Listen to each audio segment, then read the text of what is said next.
So coming to COVID, so what did COVID do to this more or less universal considerations on how ethics, research ethics go about and operations should be governed? I think one of the things is, as I have said earlier on, the level of risk, the risk-benefit assessment has slightly changed because of COVID. And since COVID is something which is transmitted because of close personal contacts, so any research involving such face-to-face contacts had to be reevaluated and the risk level had to be determined. So this included ongoing research, but also research which were to be approved after the emergence of COVID. And when it comes to benefits, I think the benefits also included, I mean, especially for research related to COVID, benefit had to be seen within the context of COVID and the participants of the research, how soon will they be benefiting and how soon will we release the benefits also will be part of that discussion.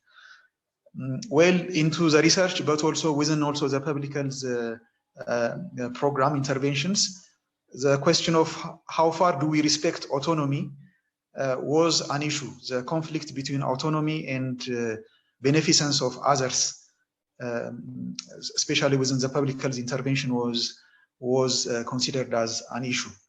And since COVID was something which doesn't have a cure yet, I mean, at least we don't like a therapeutic cure, well, the vaccine was actually recently now on the market, but the first 8-9 months, there was a lot of navigation on what treatments. So there was a need for expediting review of clinical trials, and that was a lot of pressure for ethics committees.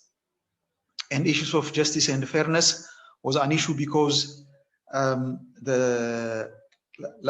of course, COVID affected all parts of the globe. But I think we have heard that clinical trials were going in all parts. So now the discussion has shifted into who should get the first doses, who should get the first vaccines, who should get the first whatever new intervention that benefits prevention as well as treatment of COVID. And this is often also considered an issue in international research when the South and the North are involved in a project. Another issue was how fair is it to do like research during emergencies. So this is an emergency where public health interventions are urgently needed. So recruiting those vulnerable individuals, what will be the fair play? So that's another tension over there. And because of the very nature of the risk associated with face-to-face research, many ongoing studies have resorted to, whenever possible, to doing their surveys online or through mobile. And this will come to that later on, but this has also posed some challenges about privacy, confidentiality. How do we ensure consent process? How do we document that? And in one of our meetings, we remember we had a hot debate when you make a phone call to interview, how sure will you be about who is actually picking the phone on the other side? And issues related to how do you get the phone numbers in the first place and so on. So all those issues were a challenge, and there weren't also SOPs to specifically address such kinds of research in most of the IRBs, including ours. So we had to come up with some consensus on how to address this, and it looks like this will continue to be a challenge, as we go along, because a lot of such research are flourishing as we go along. Some research actually have continued or opted to continue doing the research on a face-to-face manner, and in those cases it was strongly advised to follow COVID precautions.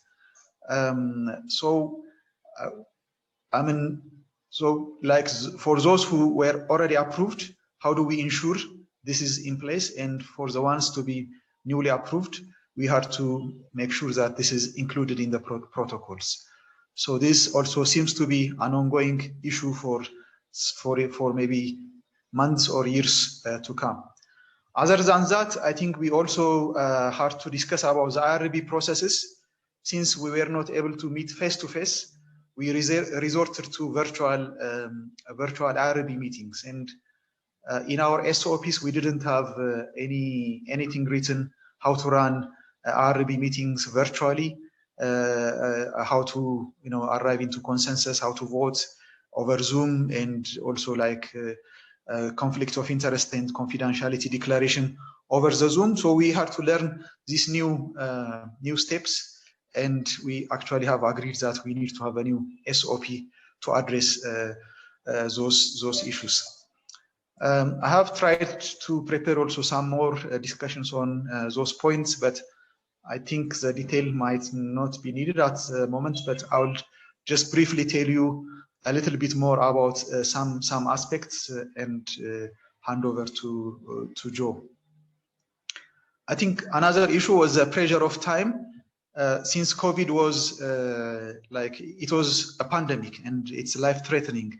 So the same tone was reflected in the research project submitted. So we had to accommodate that. And I remember one of the first protocols reviewed by our RRB was actually reviewed over a weekend. Actually, during the Easter holiday, I remember it had also a national importance. So there was a lot of pressure, and normally we would take time to review. Reviewers, primary, secondary reviewers will review. We meet, deliberate. So a concern there will be, will this affect the quality of the review when we have this pressure and urgency? Another issue which Dr. Imto usually alludes to is about how soon should papers be published. This is not beyond the mandate of the IRB, but often advice is asked, on how soon can results be released, and pre-publication has become a trend now, and I don't know how far this will go, and this is going to possibly affect the peer review process and quality of publications coming. So with the speed required, usually IRBs, they usually take time, and we usually take at least a month and a half to approve a protocol. So alignment was needed, and we actually started meeting every week, every Friday, just for COVID. And the benefit risk assessment also had in the background like unknown risks, because COVID was new. The interventions and the new dynamics didn't allow us to know what risks to anticipate, since literature were actually very much limited, especially in the early phases. I have talked about the benefits. I think we have mentioned about also the tension between personal autonomy versus the rights of others in the community. And I think whether public health emergencies, it is fair to look research in a public health emergency setting. So public health officials argue that public health interventions do not require ethics review. If you go to an outbreak investigation, you don't do that. For surveillance, you don't do that. But there is usually a fine line between research and public health intervention. So how to clarify that fine line is an issue. So the urgency and acceleration of ethics review affecting the quality, I have talked about that, and the novelty also impeding assessment of risk, we have talked about that. So I think one practical challenge was how can we ensure, like looking back, there were research on which are ongoing. So in retrospect, as reassessing the risk versus the COVID reality, and ensuring those research risks were mitigated was an issue. So what we did was actually, in our IRB, giving a blanket advice for all the researchers to pay attention to the COVID risk and make a reassessment, and if they change it accordingly, to apply for an amendment to our IRB. But some IRBs actually have stopped all human subject research in which were on the ongoing phase until further notice, and to restart, they said they require approval from IRB to restart. But in our case, what we did was to advise them to do the risk assessment.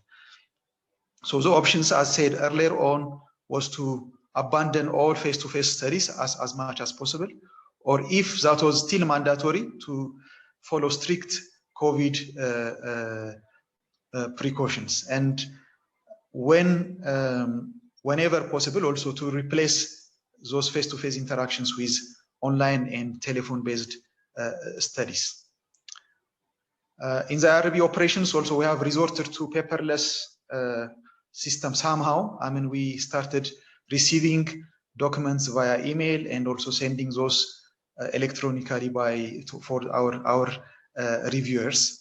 I have told you about our virtual meetings. We have stick to that still, and we have had frequent and several emergency meetings as well. So ours didn't have any safe start, but I heard, like JHU, maybe Joe can tell us, they have a safe start, a separate committee to advise whether it is safe to start such studies during COVID. So even though they got IRB approval to start, they will require another approval from this committee. Actually, recently there was a study between us and JHU, and we understood we have an approval and we were tempted to start, but we were told that we don't have the safe start approval, and so we had to pause and wait for the advice, and Joe also knows that experience recently. Yeah, so with the electronic submissions, maybe one more tip. We have, within our IRB, we already had this discussion of starting web-based submission and web-based review, and we are exploring that, and I think it is time to move this further.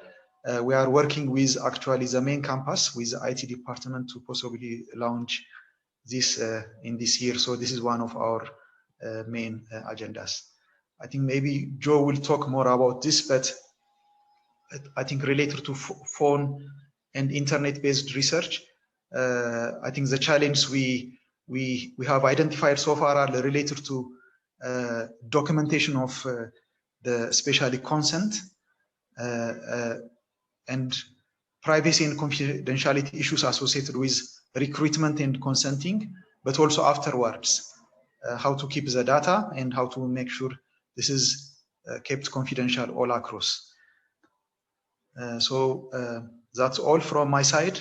I'd like to thank all our IRB members who were very committed and very enthusiastic. And